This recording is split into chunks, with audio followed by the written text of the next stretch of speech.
Breakfast যদি একটা এইরকম জিনিস থাকে, এই জাম্বো টোস্ট, ওয়াও, আর কথা নেই। বিদেশি স্টাইলে একটু কেটে কেটে খাই,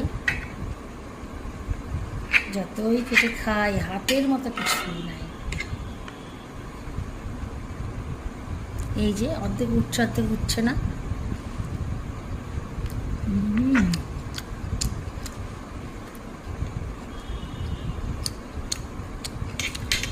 থাকতে বাবা হাতেই খাই।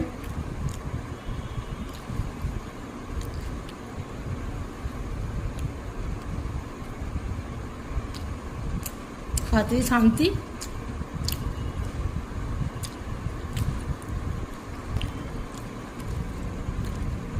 হাতে করে খেলে গপা গপ 4 গাড়ি হাফ পিস পাউরুটি শেষ।